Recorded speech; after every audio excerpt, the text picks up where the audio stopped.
Student, जैसा कि नाम से क्लियर है चैप्टर का नेम रियल नंबर, तो सबसे पहले रियल नंबर हम जानेंगे what is real number. Collection of rational number and irrational number is called real number. या ऐसे भी डिफिनेशन दे सकते हो कि the number which represent a number line is called real number. जो नंबर को हम नंबर लाइन पे रिप्रेजेंट कर लेंगे तो वो रियल नंबर होगा। फिर आते हैं student rational number. Rational number क्या होते हैं? A number who is written in the form of p by q, where q not equal to 0, that is the rational number। जैसे 1/2 है तो 0.5 इसकी वैल्यू आएगी, तो रेशनल नंबर हो गया, टर्मिनेटिंग नंबर है ये। 1/3 नॉन टर्मिनेटिंग रिपीटिंग नंबर है, तो ये देखो 1/3 है, तो ये जो होगा ये रेशनल नंबर होगा। तो नॉन टर्मिनेटिंग रिपीटिंग नंबर भी रेशनल नंबर होते हैं और टर्मिनेटिंग नंबर भी रेशनल नंबर होते हैं। फिर आगे बढ़ते हैं इरेशनल नंबर, जैसे कि √2 √3, ये सब क्या है? इरेशनल नंबर है। जैसे √4 क्या होगा? वो रेशनल नंबर होगा, क्योंकि √4 को बाहर निकालेंगे तो 2 आ जाएगा। तो ऐसे तो हम पहचान कर लेते हैं कि इरेशनल नंबर है। जैसे मान लो डेसिमल में है तो कैसे पहचान करेंगे? देखो ये 1.01030056902 ऐसे है। तो पॉइंट के बाद क्या होता है, कोई पैटर्न फॉलो ना करे, नॉन टर्मिनेटिंग और नॉन रिपीटिंग नंबर जो होंगे वो क्या होंगे? इरेशनल नंबर होंगे।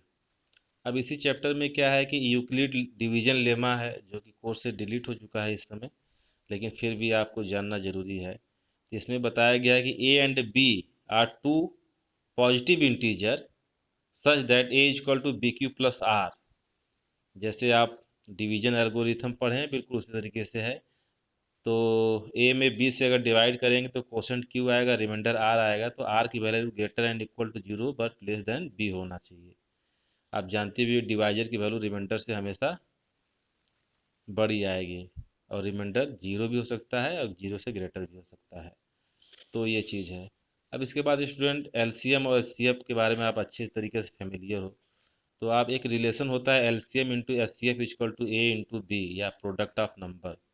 तो अगर एलसीएम निकालना है तो product of number upon HCF कर दो, और एचसीएफ निकालना है तो product of two number upon LCM कर दो। तो इसकी हेल्प से भी क्वेश्चन आप फाइंड आउट करोगे, है एक्सरसाइज में आप करोगे। अब थोड़ा सा हम ब्रीफ में बता देते हैं कि एलसीएम कैसे निकालते हैं, एचसीएफ कैसे निकालते हैं। जैसे हमने दो नंबर लिया है 16 और 12, तो यहाँ पे हम एचसीएफ बताने जा रहे हैं कैसे निकालेंगे। तो HCF means highest common factor. तो हम क्या किए हैं, 16 का फैक्टर निकालें, तो 16 के फैक्टर क्या होंगे? 2 4 और 16। ठीक है, 8 भी होगा, तो 8 हमने इसमें नहीं लिया है अभी। तो इसमें आप देखोगे कि आप 2 4 है, और 12 में कौन कौन से फैक्टर हैं? 2 है, 3 है, 4 है, 6 है, 12 है। तो 12 में तो 8 फैक्टर आएगा नहीं, लेकिन इसमें हाईएस्ट कॉमन फैक्टर क्या है?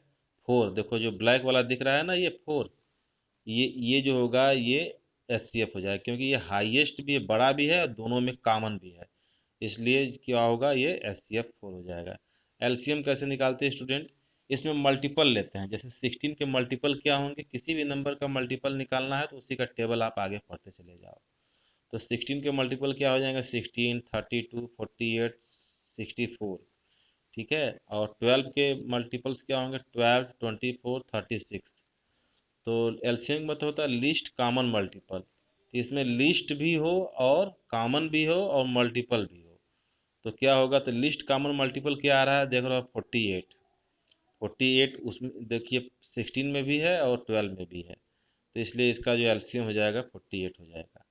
अब स्टूडेंट टर्मिनेटिंग डेसिमल और में कभी एक एक नंबर में क्वेश्चन आता है, कभी क्या होता है कि फ्रैक्शन में नंबर दे देते हैं और उसमें पूछता है कि टर्मिनेटिंग है कि नॉन टर्मिनेटिंग है।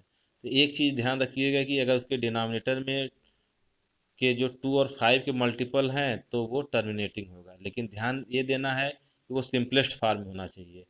पता चला कि ऊपर जो है 5 है और नीचे भी 5 है लेकिन 3 भी है, तो 5 5 से कट जाएगा, और नीचे 3 रहेगा तो नॉन टर्मिनेटिंग रिपीटिंग नंबर आ जाएगा। इसलिए ये डिसाइड करने के लिए कि वो टर्मिनेटिंग है कि नहीं, पहले जो भी फ्रैक्शन होगा उसको सिंपलेस्ट फॉर्म में लिखेंगे।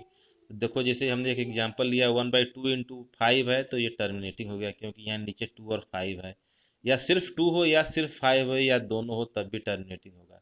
लेकिन ध्यान देना इसके अलावा जैसे 3 आ गया 7 आ गया तो नॉन टर्मिनेटिंग हो जाएगा। जैसे 1/3 देखो हमने लिया है तो ये नॉन टर्मिनेटिंग हो जाएगा।